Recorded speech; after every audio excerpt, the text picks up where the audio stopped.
Yo, welcome back to the channel and I hope you guys are all doing well. It's Oscar and we're back again with another video. Today we're going to be talking about a Las Vegas icon, I guess we can say. The Circus Circus is officially for sale as of January 20th of this year. So about a week ago, Phil Ruffin went, it's been rumored ever since like last summer or early last year that the Circus Circus was for sale, but it wasn't actually official. There was no price tag. There was, I think it was $20 or $30 million worth of renovations happening over the last year, and it turns out all to be true. Phil Ruffin came out last week, and he made a public, I wouldn't say it was a public appearance, but it was on the news that he was being really, truthful, and the Circus Circus is for sale. The price tag on it is a whopping $5 billion, and most people think it's an outrageous number. Phil Ruffin, on the other hand, thinks it's not. So let's kind of talk about it, get our thoughts, and see what maybe, I don't know, we'll just talk about it. So Phil Ruffin bought it back in 2019, so right before COVID, for $825 million, and he now says it's worth $5 billion. Why does he say it's worth $5 billion? He says it's neighbors with Fontainebleau, Sahara, Resorts World, and Wynn. That's, and obviously Strat, but Strat's a little bit further up on the strip. You have Sahara on the opposite side, a little bit further up. Fontainebleau's right on the opposite side. The Convention's right on the opposite side.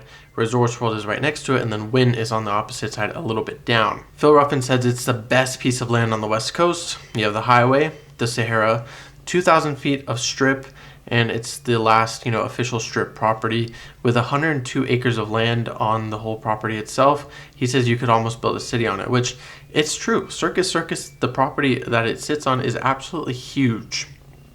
And you got to think, it's one of the last, original casinos on the actual strip. Caesars is probably the only other one that's been there ever since the early 60s. And, back then you would have massive plots of land. Obviously, Caesars is huge. Circus Circus is huge. Everything else, like Resorts World, is basically where Stardust used to be. Resorts World's pretty massive, and you got to think these casinos, they used to be divvied up like that. Circus Circus is huge. You have an RV park. You have the Adventure Dome, which is part of it. You have the casino itself. You have the hotel. You have massive parking garages. Like I said, the RV park in the back is huge. You have these open lots. You have, almost everything. You could build a whole Fontainebleau 2.0. You could build Resorts World 2.0, 3.0, whatever you want to call it. On 102 acres of land, you can build almost whatever you want. And Phil Ruffin kind of did the same thing when he bought Frontier, I think in the 80s or 90s. Phil Ruffin bought it for, I don't know how many million, maybe 80 or so million or whatever it was back in the day. He pretty much ended up selling that piece of land for $1 billion. So the thing that he's doing with Circus Circus, he's trying to do the same thing that he did with the Frontier. Obviously, he's 89 years old. Phil Ruffin is not. He's not dumb. The man knows how to make money, and obviously he has a multi-billion-dollar net worth.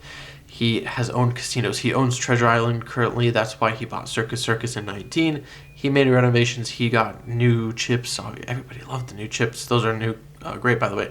The new chips are horrible, but the ones in 19, those things are great.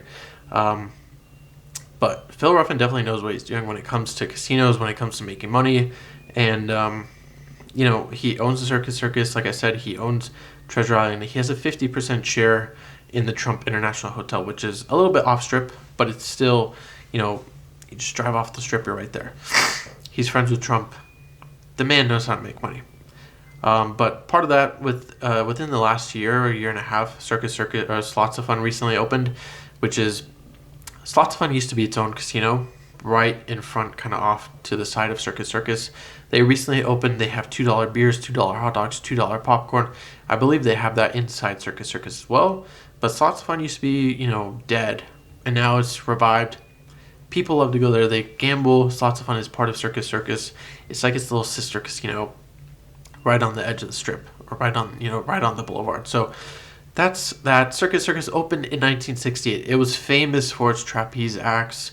They had a circus theme. They had animals in there. They had, clowns. They had everybody dressed up, everything. It was like a theme park like you would exactly imagine the Circus Circus would be. It was the home, or it is the home of the Adventure Dome. It has its RV park. It also has a splash zone water park, amongst restaurants and more inside, which I haven't been inside the actual casino in years, probably when I was a little kid. And the last time I was probably in the Adventure Dome was probably 10 years ago. That was really nice.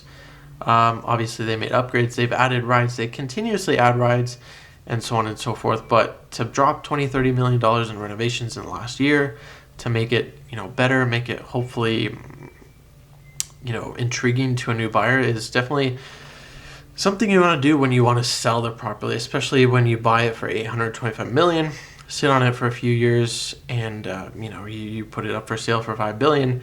You never know what's going to happen. Maybe there's some huge investor out there that wants to, buy the land, demolish Circus Circus, and build a whole new mega resort similar to Fontainebleau, but maybe bigger. I have no idea.